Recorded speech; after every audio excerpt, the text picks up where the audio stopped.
जय हिंद दोस्तों, आपका स्वागत है प्रश्नावली 4.4। आज हम पढ़ने जा रहे हैं प्रश्नावली 4.4 द्विघात समीकरण, जिसमें हम पढ़ने जा रहे हैं क्वेश्चन नंबर 3। ये हमारा 4.4 का पार्ट 2 है। पार्ट 1 हमने डाल दिया है, आप प्ले लिस्ट में जाकर देख सकते हैं। चलिए बिना टाइम बर्बाद किए चलते हैं अपने क्वेश्चन की तरफ। हमारा क्वेश्चन नंबर 3 क्या कह रहा है? क्या एक ऐसी आम की बगिया बनाना संभव है जिसकी लंबाई चौड़ाई की दुगनी हो और क्षेत्रफल 800 मीटर स्क्वायर हो? यदि है तो उसकी लंबाई और चौड़ाई निकालिए। ये क्वेश्चन नंबर 3 है और क्वेश्चन नंबर 4 में भी ऐसे पूछा जाएगा, क्वेश्चन नंबर 5 में भी। पहले आपको शब्द लगाएगा क्या, और जब क्या लगाएगा तो कह रहा अगर संभव है तब लंबाई चौड़ाई निकालना है। तो संभव है क्या नहीं ये कैसे पता चलेगा? इसको सवाल में हल करने पे मिलेगा द्विघात समीकरण, और आपको मालूम है द्विघात समीकरण की जो होगा उसकी तुलना हम कराते हैं ax² + bx + c = 0 से। फिर क्या करेंगे बेटा? फिर हम निकालेंगे d का मान। d बराबर क्या है? b² - 4ac। अगर इसका मान निकालेंगे ये वैल्यू या तो 0 से बड़ी आएगी, कैसी आए? 0 से बड़ी, या 0 आए। इसका मतलब है संभव है। फिर हम आगे हल कर देंगे, द्विघात सूत्र लगा के हल करें या गुणनखंड विधि के द्वारा हल करें। वहाँ से x की मान निकाल लेंगे और हमारा आंसर आ जाएगा। लेकिन अगर ये <0 आ गया तो आप यहीं लिख देंगे ये संभव नहीं है और इसके आगे हल हम नहीं करेंगे। ये हमारे ये क्वेश्चन नंबर 3, क्वेश्चन नंबर 4 और क्वेश्चन नंबर 5 का कॉन्सेप्ट हुआ। क्या हुआ? जो हल करने पे द्विघात समीकरण आएगा, d बराबर b² - 4ac की वैल्यू निकालेंगे। वो 0 से बड़ी आई या 0 आई तो आगे हल करेंगे और हल करके x का मान निकालेंगे। हल करने के तरीके क्या होंगे? या तो द्विघाती सूत्र लगा लिया जाए या उसके गुणनखंड कर दिए जाएँ। ठीक है, अगर <0 आएगा या = 0 आएगा तभी हल करेंगे, लेकिन <0 आएगा तो सीधे लिखेंगे इसके मान क्या है? संभव ही नहीं है और हम इसको हल नहीं करेंगे। इतनी बात समझ में आई होगी। जब कॉन्सेप्ट समझ जाओ तो फिर क्या होता है, सवाल लगाना आसान हो जाता है। अब देखते हैं क्या बोल रहा है सवाल में। सवाल में बोला है जिसकी लंबाई चौड़ाई से दुगनी है। बेटा लंबाई करा चौड़ाई से दुगनी है तो पहले माने किसको? लंबाई को माने। लंबाई को माने या चौड़ाई को माने? सबसे बड़ी बात तो यही है, यही टेंशन हो जाती है। अरे बात समझिए, जब आपके घर में कहा जाए कि आप जो हो ना अपने भाई साहब से लंबे हो तो क्या कहेंगे आप कहेंगे भाई साहब आपको मानेंगे, कहेंगे ये x है तो हम भैया इनसे 5 मीटर क्या है लंबे हैं। तो जिससे कहा जाता है उसको माना जाता है, जिससे कहा जाता है उसी को माना जाता है। तो यहाँ क्या बोल रहा है? फिर लंबाई चौड़ाई से, किससे? चौड़ाई से, तो चौड़ाई को ही मानेंगे। किसको मानेंगे? चौड़ाई को। तो माना बगिया की, अब बगिया जो है ना वो लंबाई चौड़ाई में है, मतलब आयताकार है। माना बगिया की लंबाई, माना बगिया की चौड़ाई, क्या माने? चौड़ाई। माना बगिया की चौड़ाई बराबर x। तो भैया लंबाई कितनी हो जाएगी? तो लंबाई बराबर इसकी क्या हो जाएगी? बगिया की लंबाई कैसी है? चौड़ाई की दुगनी है तो हो जाएगी 2x। ठीक है, फिर प्रश्नानुसार क्या बोल रहा था? कह रहा था कि प्रश्नानुसार जब बोलेंगे तो क्या बोल रहा था वो लिखना पड़ेगा। अब कहाँ बोल रहा था? हमारे घर में थोड़ी बोल रहा है, ना आपके घर में बोल रहा है, सवाल में बोल रहा है। क्या बोल रहा है? कि इसका क्षेत्रफल 800 मीटर स्क्वायर है। अब तुम्हारे दिमाग में आया कि क्षेत्रफल किसका लगाएं? फॉर्मूला, अरे यहाँ लिखा है ना लंबाई और चौड़ाई, और लंबाई चौड़ाई जब अलग अलग है तो वो इसका मतलब क्या है? जब लंबाई चौड़ाई अलग अलग है इसका मतलब वो आयत है। क्या है बेटा? आयत। अगर दोनों बराबर होती तो आप कहते भैया ये वर्ग है। क्या है? वर्ग है। और आयत में अगर ये लंबाई है ये चौड़ाई है तो छेदफल का फार्मूला तो आपको आता ही होगा। अगर नहीं आता है तो मैं अभी एक वीडियो बनाऊंगा जिसमें सब फॉर्मूले पढ़ाऊंगा, वो वीडियो ज़रूर देख लेना। तो छेदफल बराबर क्या हो जाएगा, छेदफल बराबर हो जाएगा लंबाई इंटू चौड़ाई। क्या हो जाएगा, लंबाई इंटू चौड़ाई। तो लंबाई कितनी है, लंबाई है x और चौड़ाई कितनी है, चौड़ाई है 2x और छेदफल कितना दे दिया है 800। ठीक है ना, x में x का गुणा तो 2x स्क्वायर बराबर 800, 2x स्क्वायर बराबर क्या 800। अब 2 का भाग दे दिया जाए तो आएगा x स्क्वायर बराबर 400। एक्स स्क्वायर बराबर बेटा क्या आ जाएगा, 400 आ जाएगा। ठीक है, बहुत लोग कहेंगे यहीं से हल कर दो ना, लिख दो x बराबर अंडर रूट के अंदर 400 और x बराबर क्या हो जाएगा, x बराबर हो जाएगा जब 400 का वर्गमूल क्या हो जाएगा प्लस माइनस का आएगा 20। अब वो 400 को हल कैसे किया, अरे कुछ नहीं किया, 400 को पहले 2 के पार से काटा, 200 आया, फिर 2 के पार से काटा, 100 आया, फिर 2 के पार से काटा, 50 आया, फिर 2 के पार से काटा, 25 आया, फिर 5 से कट जाएगा, 5 आया, फिर 5 से कट जाएगा, 1 आया। मैंने कहा था अंडर रूट लगाओ तो जोड़े बाहर आते हैं। जोड़े का मतलब क्या है, यहाँ ये चीज़ लिखो अगर सब तो क्या हो, 2 गुणे 2 गुणे 2 गुणे 2, 4 बार 2 हो गया और 5 गुणे 5 जोड़े बाहर। एक यहाँ से जोड़ा बना, 1 2 आ गया, एक ये जोड़ा बना, 1 2 आ गया, एक ये जोड़ा बना, एक ये आ गया, तो कितने आ गया, ये आ गया बाहर 2 दूनी 4 और 4 पंचे 20, तो 20 बाहर आ गया। अब कहोगे प्लस माइनस क्यों आया, जब भी अंडर रूट लेंगे, जब भी वर्गमूल लेंगे हमेशा प्लस माइनस आएगा। कैसा आएगा, प्लस माइनस आएगा। इतनी बात समझ में आ गई होगी। देखिए एक चीज़ समझिए, कभी भी लंबाई चौड़ाई माइनस में नहीं होती, तो x बराबर माइनस चिन्ह को क्या कर दिया जाएगा, छोड़ दिया जाएगा, क्योंकि कभी भी लंबाई चौड़ाई माइनस में नहीं होती। तो आप लिख सकते हैं कि बगिया, जो हमारी बगिया है, बगिया की चौड़ाई, भाई यही तो x माना था, यही तो x माना था, तो लिखेंगे बगिया की चौड़ाई ऋणात्मक नहीं होगी। बगिया की चौड़ाई कैसी, ऋणात्मक नहीं होगी, नहीं होगी, है ना।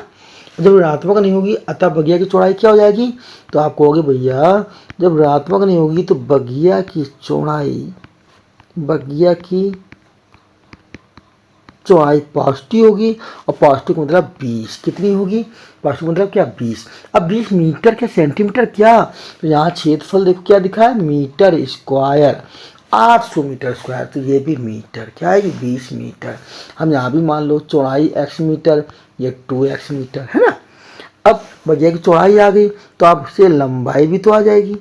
लंबाई क्या थी, इसकी दुगनी, तो लंबाई कितनी थी 2x, तो आप बोलोगे 2 × 20 तो कितनी आएगी 40 मीटर। तो चौड़ाई क्या हो जाएगी, 40 मीटर हमारी चौड़ाई हो जाएगी। लेकिन दोस्तों आपने एक क्वेश्चन नहीं पूछा कि आपने कहा था b² - 4ac बराबर 0 से हम चेक करेंगे, आपने तो सीधे आंसर निकाल दिया। बेटा यहाँ सीधे आंसर निकल रहा था ना, इसका स्क्वायर था तो 400 का x स्क्वायर था तो x की वैल्यू सीधे निकल गई। लेकिन हम चेक करेंगे, वही तो मैंने आपसे बोला था कि बताऊंगा, क्या करेंगे बताऊंगा, तो चेक करेंगे। आप चाहें तो एक लाइन यहाँ पे और लिखेंगे, क्या लिखेंगे, पहले इसको 400 को इधर ले आए तो x² - 400 = क्या हो जाएगा बेटा 0, और इसकी तुलना कराएंगे ax² + bx + c = 0 से तुलना। तो ये कंपेयर कराएंगे, क्या कराएंगे, कंपेयर कराएंगे। जब तुलना कराओगे तो आप कहोगे a बराबर कितना आ गया 1, ऊपर वाले में x है ही नहीं।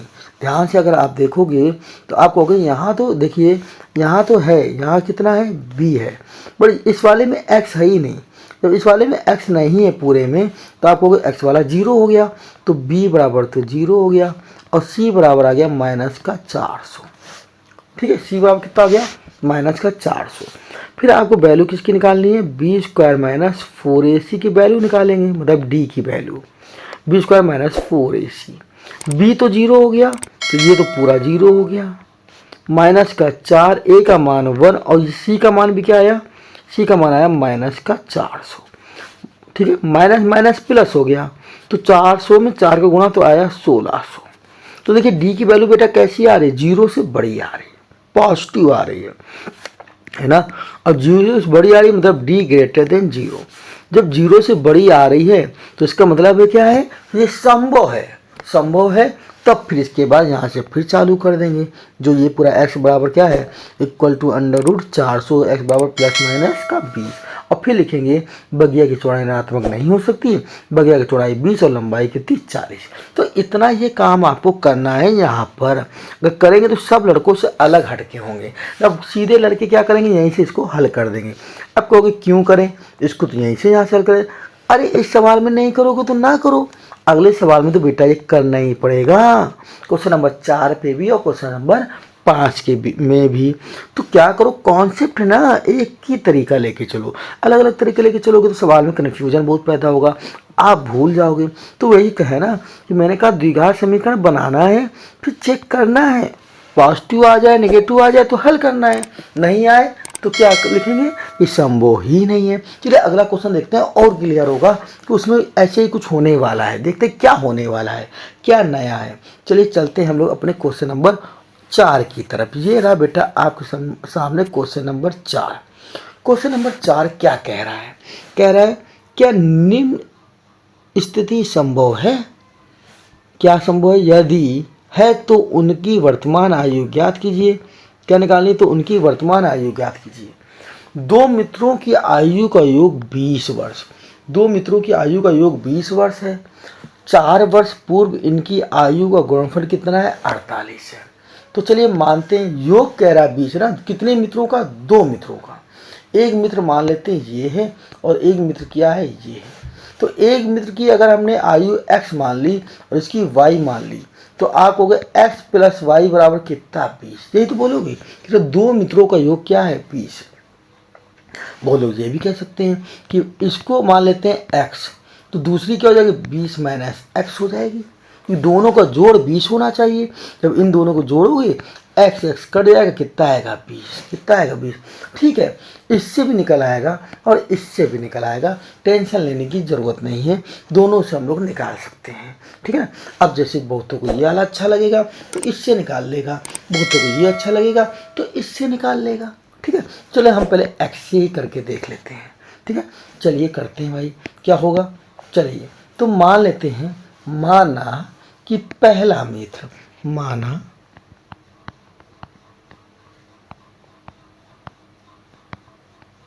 पहले मित्र की आयु x है। अगर पहले मित्र की आयु x है तो बेटा दूसरे मित्र की आयु क्या हो जाएगी, तो दूसरे मित्र की आयु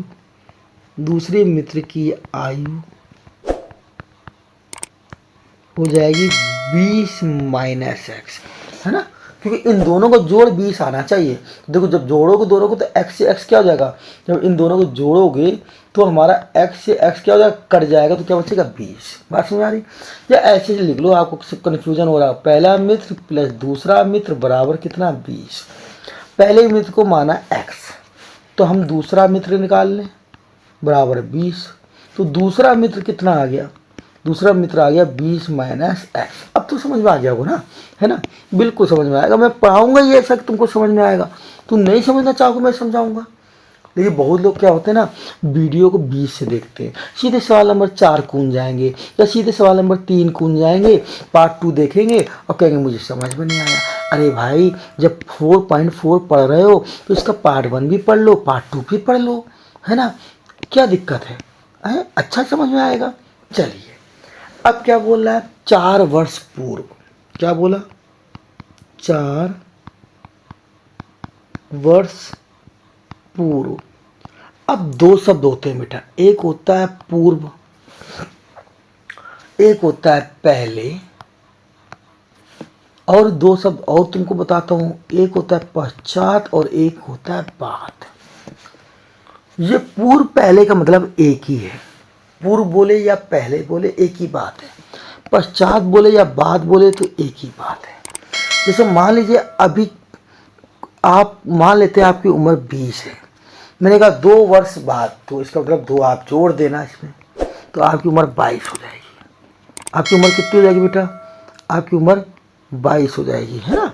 बोल रहे हैं 2 वर्ष बाद। लेकिन आपकी उम्र 20 है और बोलूँ 2 वर्ष पहले, तो 2 घटा देना, ठीक है ना। तो आपकी उम्र क्या हो जाएगी? 18 हो जाएगी। क्या कर देंगे? 2 घटा देंगे तो आपकी उम्र बेटा क्या हो जाएगी? 18 हो जाएगी। बात समझ आ रही कि नहीं आ रही है? ठीक है। तो पहले वो बात का क्या मतलब है? पहले का मतलब है घटाना है, पीछे जाना है। बात का मतलब है आगे जाना है। कहाँ जाना है? आगे जाना है। ये बात समझ में आ गई होगी ना। अब चलते हैं हम लोग। क्या 4 वर्ष पूर्व, तो पहले जब 4 वर्ष पहले जाओगे, जो पहले मित्र की आयु है, पहले मित्र की आयु है ना, वो 4 वर्ष पूर्व बेटा क्या हो जाएगी? x minus 4। और दूसरे मित्र की आयु क्या हो जाएगी? दूसरे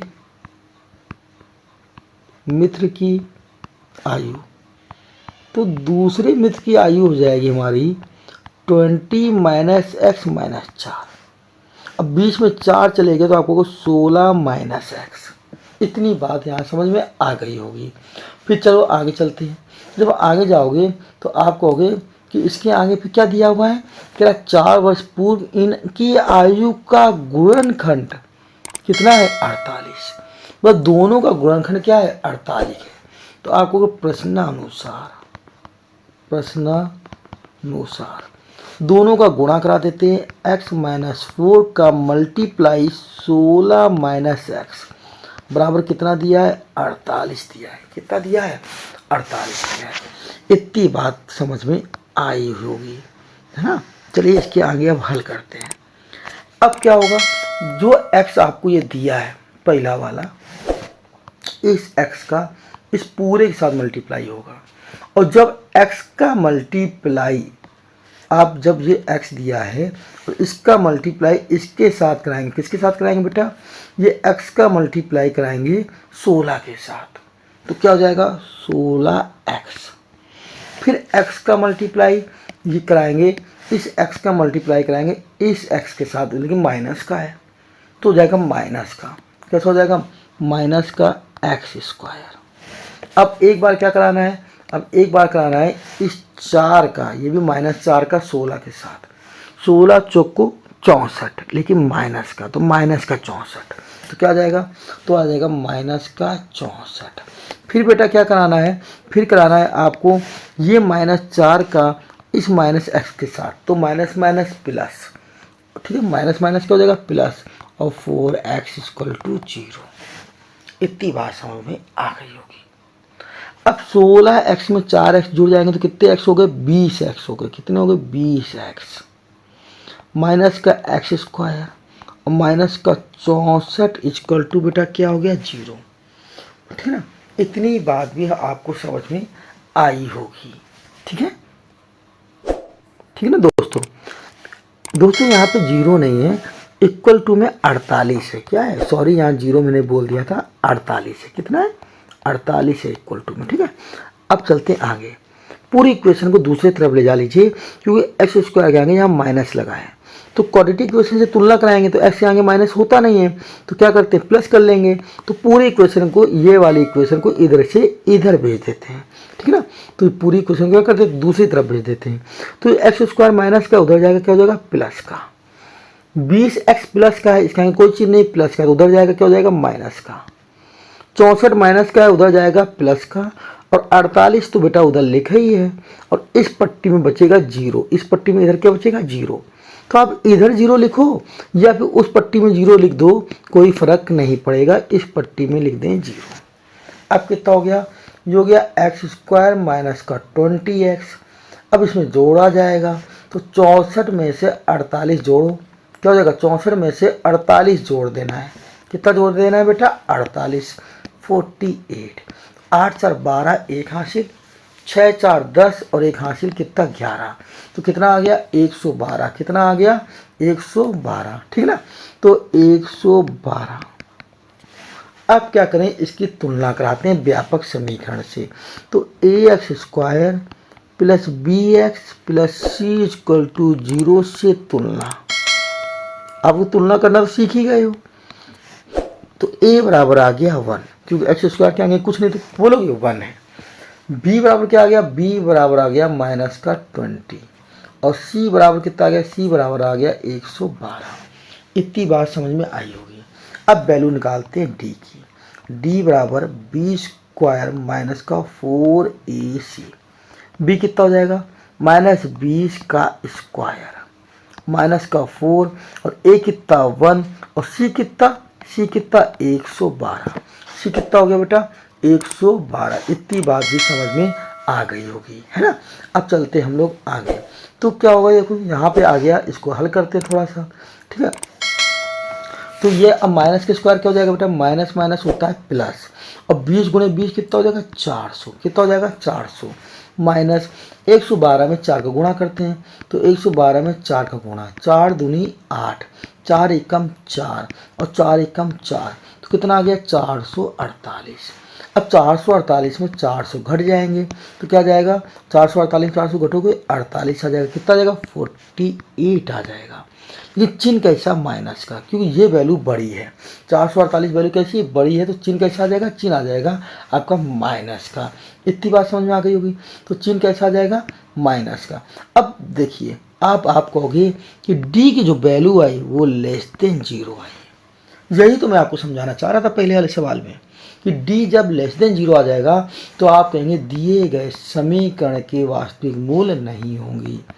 दिए गए समीकरण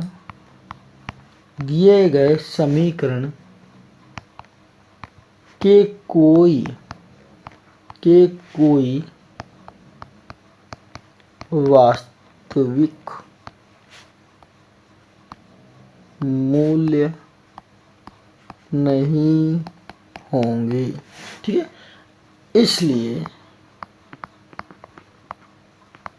इसलिए यह स्थिति संभव नहीं है। यह स्थिति संभव नहीं है। कौन सी स्थिति, ये जो सवाल में दी थी, क्या दी थी, क्या निम्न स्थिति संभव है कि उनकी वर्तमान आयु ज्ञात कीजिए अगर संभव हो, कि 2 मित्रों की आयु का योग 20 हो जाए और 4 वर्ष बाद उनका गुणनखंड 48 हो जाए, गुणनफल क्या हो जाए 48। तो ये स्थिति संभव नहीं है। समझ में आया कैसे नहीं है। पहले हमने क्या किया, समीकरण बनाया, और समीकरण बनाने के बाद उसकी तुलना कराई, ये आ गया नेगेटिव। तो अब कहेंगे ये समीकरण संभव है ही नहीं, इसका मान ही नहीं निकल सकता, तो आगे हल करने की कोई ज़रूरत नहीं है। बात समझ आ गई। चलते हैं क्वेश्चन नंबर 3, देखते हैं कि इसका संभव है क्या नहीं है। चलिए देखते हैं क्या कह रहा है। क्या परिमाप 80 मीटर और क्षेत्रफल 400 मीटर स्क्वायर के एक पार्क को बनाया जा सकता है। तो एक पार्क बनाना है, क्या बनाना है बेटा, हमको बनाना है एक पार्क, ठीक है ना। और वो पार्क कैसा होगा, वो पार्क हमारा है रेक्टेंगल। वो पार्क कैसा है, वो पार्क है हमारा रेक्टेंगल। क्यों रेक्टेंगल है, आप कहोगे क्योंकि इसमें दिया है लंबाई और चौड़ाई। क्या दिया है, लंबाई और चौड़ाई दी है ना, इसकी लंबाई और चौड़ाई। बट बोला जो पार्क बना रहे हो उसका परिमाप 80 है। जो आपने पार्क बनाया है, पार्क जो बनाया है उसका परिमाप आपका 80 मीटर का है, और एरिया मतलब क्षेत्रफल, और जो एरिया है क्षेत्रफल है वो 400 मीटर स्क्वायर का है। तो बताइए क्या लंबाई चौड़ाई संभव है। बात समझ में आ गई होगी। तो चलिए चलते हैं हम लोग सवाल के आगे। अब क्योंकि ये देखिए क्या लिखा हुआ है, लंबाई और चौड़ाई ज्ञात करना है। पार्क है, हमने इसको आयत में माना है। क्या माना है, आयत में माना है।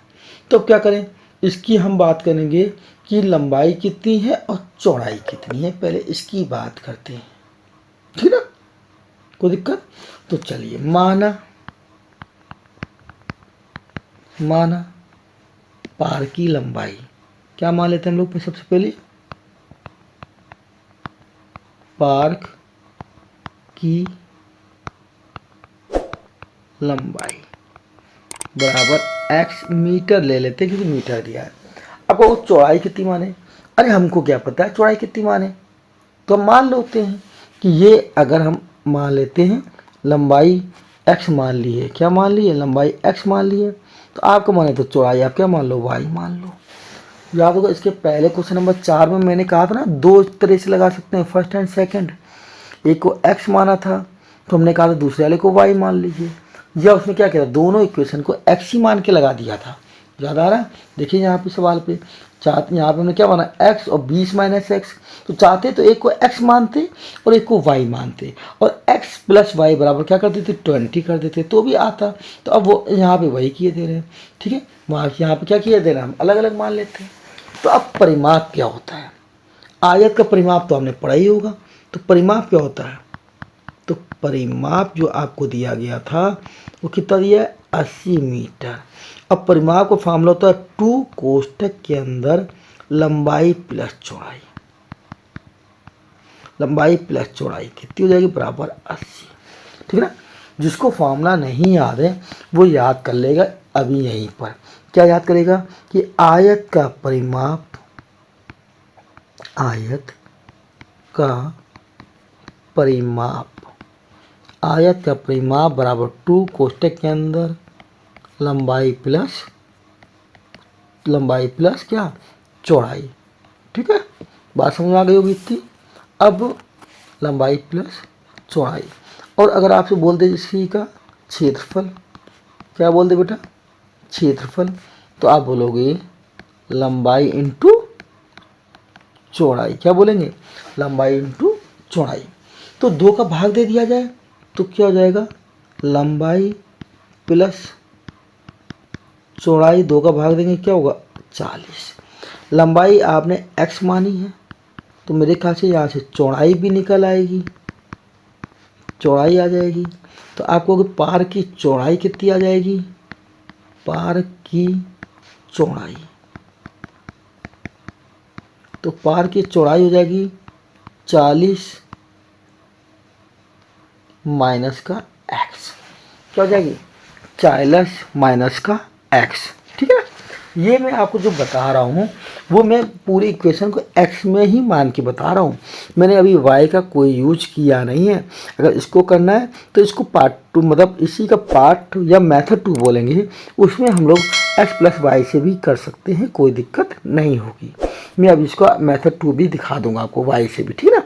अभी मतलब ये एक तरह से जो y माना उसकी वैल्यू निकल के कितनी आ गई है, 40 माइनस की x आ गई है, कितनी आ गई, 40 माइनस की x आ गई है, इतनी बात समझ में आ गई होगी। आगे बोला है क्षेत्रफल, तो क्षेत्रफल क्या हो जाएगा, तो क्षेत्रफल हो जाएगा आपका लंबाई इंटू चौड़ाई, तो लंबाई इंटू चौड़ाई, ठीक है। तो लंबाई कितनी दी है, लंबाई हो गई हमारी x, चौड़ाई कितनी हो गई 40 माइनस एक्स इक्वल टू क्षेत्रफल, और क्षेत्रफल कितना था 400, क्षेत्रफल कितना था हमारा, क्षेत्रफल हमारा था 400। इतनी बात भी समझ में आ गई होगी, है ना। अब चलते हैं हम लोग थोड़ा सा आगे, तो आगे देखते हैं क्या होगा, यहाँ तक तो आगे आ ही गया समझ में, है ना। एक मिनट देखते हैं, तो अब क्या होगा बेटा, यहाँ पे इसको गुणा कराते हैं, तो x का गुणा कराएंगे तो क्या हो जाएगा 40x, और इसमें हो जाएगा माइनस का x स्क्वायर बराबर 400। अब पूरी इक्वेशन को एक तरफ ले जाओ, क्योंकि एक्स स्क्वायर के आगे माइनस नहीं होना चाहिए, तो उसको उधर ले जा लेते हैं। एक्स स्क्वायर उधर गया तो प्लस का हो जाएगा, 40x के आगे चिन्ह कैसा है, प्लस का है, तो उधर जाएगा तो कैसा हो जाएगा, माइनस का हो जाएगा, और 400 उधर लिखा ही है, बराबर कितना 0। अब इसकी कराते हैं कंपेयर, तुलना, तो कहोगे ax square plus bx plus C equal to 0 से तुलना करने पर, से क्या कर दिया जाए, तुलना, तुलना करने पर। जब तुलना कराएंगे तो आपको पता है यहाँ एक्स स्क्वायर के आगे a है और ऊपर एक्स स्क्वायर के आगे क्या है 1, तो a बराबर 1 आ जाएगा। b बराबर क्या आ जाएगा, आपको b, तो b की वैल्यू कैसे पता करेंगे बेटा, यहाँ b के आगे क्या है, यहाँ x के आगे b है और यहाँ x के आगे क्या है माइनस का 40, तो b बराबर -40। ये कांस्टेंट में c है, यहाँ कांस्टेंट में 400 है, तो c बराबर क्या होगा 400 हो जाएगा। तो b बराबर -40 और सी बराबर क्या आ गया 400। अब आप लगा दो डी बराबर बी स्क्वायर माइनस 4ac। ठीक है, बी की वैल्यू रखते हैं, बी 40 का स्क्वायर माइनस 4, ए का मान 1 है और सी का मान कितना बेटा 400 है। इतनी बात यहाँ समझ में आ गई होगी। तो 40 माइनस का स्क्वायर तो प्लस होगा, और 40 मतलब माइनस का 40 इंटू माइनस का 40, तो माइनस माइनस कैसा प्लस, और ये कितना होगा 1600 हो जाएगा। तो यहाँ आ जाएगा 1600, है ना।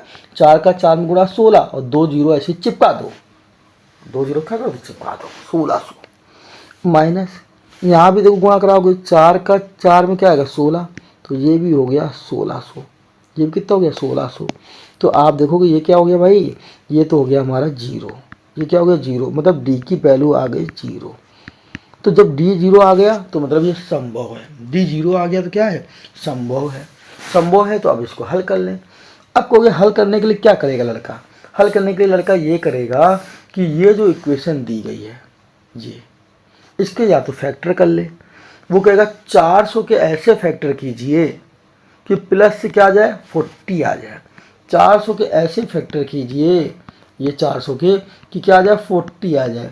तो गुणनखंड के द्वारा कर लें, फैक्टर के द्वारा, या तो उससे आंसर निकाल लीजिए। अब यहाँ से वहाँ फैक्टर करने पड़ेंगे, थोड़ा लंबा है, लेकिन जब डी की वैल्यू निकाल ही ली है तो फैक्टर क्यों करें, सिर्फ द्विघात समीकरण से भी तो आंसर निकाल सकते हैं। तो द्विघात समीकरण से निकाल लेते हैं। तो क्या हो जाएगा, द्विघातीय सूत्र लगा देते हैं। क्या लगा देते हैं, मतलब द्विघात समीकरण क्या लगा देते हैं, द्विघातीय सूत्र। तो द्विघातीय सूत्र क्या हो जाएगा, x बराबर माइनस का b plus minus under root के अंदर d अपॉन 2a। अब d की वैल्यू निकाल चुके हैं हम लोग। तो माइनस का b का मान कितना हो गया माइनस का 40 प्लस माइनस ये जीरो हो चुका है 2a, का मान कितना, a बराबर है हमारा 1, a बराबर बेटा क्या है, a बराबर हो गया हमारा 1, क्या हो गया 1 हो गया। इतनी बात समझ में आ गई होगी, ठीक है ना। अब देखते हैं आगे। तो आगे क्या हुआ, जब यहाँ चेक किया तो यहाँ पे देखो बेटा क्या हो गया, ये तो हमारा क्या हो जाएगा, इधर ये जीरो हो जाएगा, माइनस माइनस क्या हो जाएगा प्लस का, तो 40 और नीचे आ जाएगा 2, ठीक है ना। यहाँ पे हो जाएगा प्लस माइनस जीरो।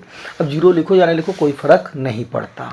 तो 40/2 तो कितना आ गया 20, क्या आया 20। अब आप कहोगे एक्स के तो एक ही मान आया, द्विघात समीकरण एक्स के दो मान आने चाहिए।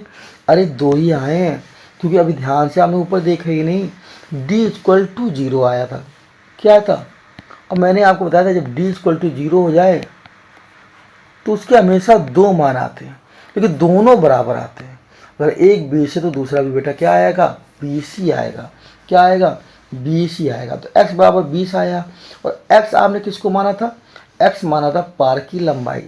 तो पार की लंबाई को x माना था, पार की चौड़ाई तो 40 - x है।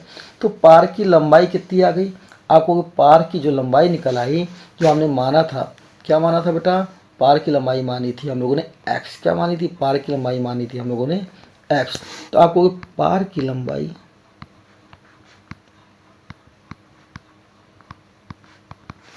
x मानी थी, तो वो आ गई 20 मीटर। और चौड़ाई क्या होगी पार की, वो भी तो वही हो जाएगी, क्योंकि वो थी 40 - x। तो 20 - 20 बराबर कितना 20 मीटर। मतलब चौड़ाई भी सेम और लंबाई भी सेम।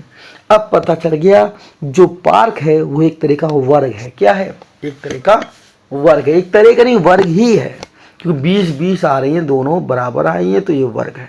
बात समझ में आई होगी। मैंने आपसे कहा था मैं आपको इसका दूसरा तरीका भी बताऊंगा, जो इस बार मैंने माना था। क्या माना था मैंने, जरा ध्यान से ऊपर चलते हैं। मैंने माना था इसको x और y, क्या माना था बेटा x और y। तो मान लेते अगर लंबाई x है और चौड़ाई y है तो परिमाप कितना हो जाएगा 80 दिया गया है। तो मैं क्या कह रहा, अगर मान लेते थोड़ी देर के लिए इसी का मेथड 2 देखते हैं, क्या है इसका, हम देखते हैं मेथड सेकंड। मेथड सेकंड में मैंने क्या कहा, मान लेते हैं कि ये जो आयत आपको दिया गया था, क्या दिया गया था बेटा, ये जो आयत दिया गया था ना, ये जो आयत दिया गया है उसको मान लिया था मैंने कि ये आपकी जो दी गई है ये आपकी जो दी गई है वो x है और ये दी गई है वो y है।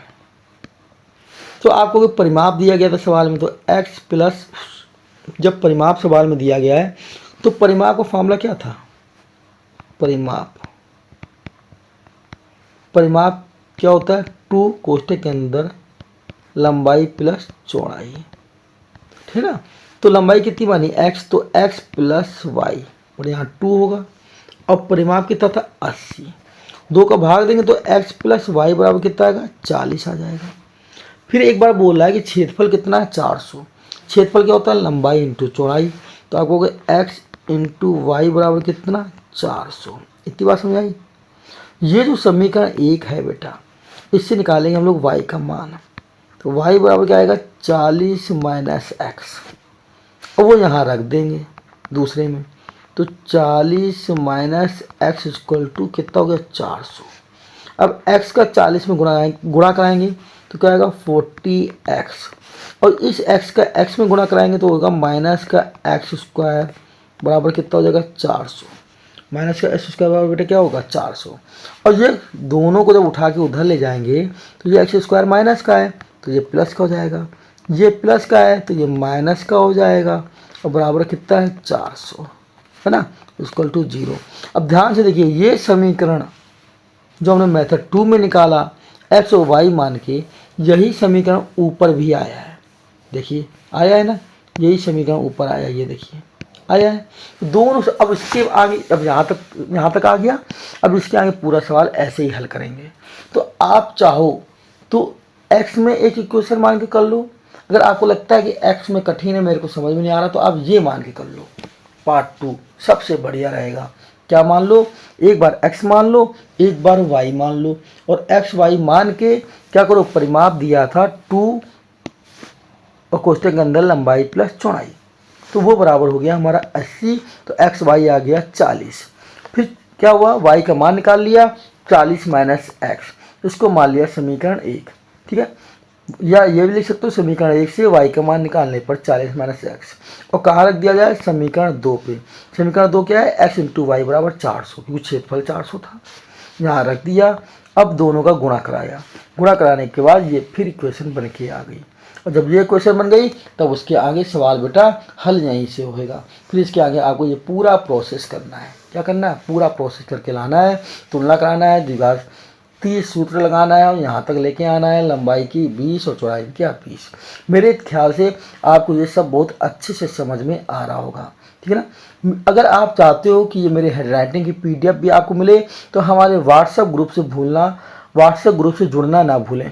मतलब व्हाट्सएप ग्रुप में जुड़ जाइए, हम आपको वहाँ पे ये PDF का लिंक दे देंगे। और अगर आप चाहें तो ये टेलीग्राम में भी आपको लिंक मिल सकता है, टेलीग्राम में भी हमारे बिल्कुल चैनल से जुड़ जाइए। सबके लिंक आपको डिस्क्रिप्शन में दे दिए जाएंगे। अगर वीडियो आपको अच्छी लग रही हो और पसंद आ रही हो तो बस एक ही चीज़ कहूँगा, शेयर करना मत भूलिएगा। जय हिंद दोस्तों।